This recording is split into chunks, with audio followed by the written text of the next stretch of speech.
ಮನೆಯಲ್ಲಿ ತಯಾರಿಸಿದ ಅಣಬೆ ಪದಾರ್ಥ ಸೇವಿಸಿ ಒಂದೇ ಕುಟುಂಬದ 10 ಮಂದಿ ಆಸ್ಪತ್ರೆಗೆ ದಾಖಲಾಗಿರುವ ಘಟನೆ ದಕ್ಷಿಣ ಕನ್ನಡ ಜಿಲ್ಲೆಯ ಪುತ್ತೂರು ತಾಲೂಕಿನ ಪಡ್ನೂರು ಗ್ರಾಮದ ಕೊಡಂಗೆ ಎಂಬಲ್ಲಿ ನಡೆದಿದೆ.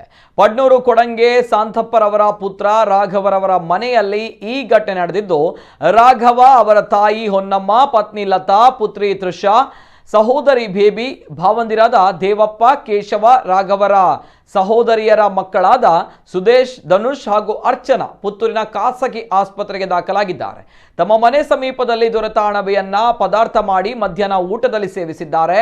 ಊಟವಾದ ಕೆಲ ಸಮಯಗಳ ಬಳಿಕ ಸೇವನೆ ಮಾಡಿದವರೆಲ್ಲ ಅನಾರೋಗ್ಯದಲ್ಲಿ ತೀವ್ರತರದ ಏರುಪೇರು ಉಂಟಾಗಿದ್ದು ಅವರನ್ನ ಆಸ್ಪತ್ರೆಗೆ ದಾಖಲಿಸಲಾಗಿದೆ. ಇನ್ನು ಆಸ್ಪತ್ರೆಗೆ ದಾಖಲಾದವರ ಪೈಕಿ ಹೊನ್ನಮ್ಮ ಆರೋಗ್ಯ ಸ್ಥಿತಿ ಗಂಭೀರವಾಗಿದ್ದು ಐಸಿಯುನಲ್ಲಿ ಚಿಕಿತ್ಸೆ ಪಡೆಯುತ್ತಾ ಇದ್ದಾರೆ. ಇನ್ನು ಮಾಹಿತಿ ಪಡೆದ ಸ್ಥಳೀಯ ಶಾಸಕರಾದ ಸಂಜೀವ ಮಠಂದೂರು ಅವರು ಆಸ್ಪತ್ರೆಗೆ ತೆರಳಿ ಚಿಕಿತ್ಸೆ ಪಡೆಯುತ್ತಿದ್ದವರ ಯೋಗಕ್ಷೇಮ ವಿಚಾರಿಸಿ ವೈದ್ಯಾಧಿಕಾರಿಗಳೊಂದಿಗೆ ಮಾಹಿತಿ ಪಡೆದಿದ್ದಾರೆ.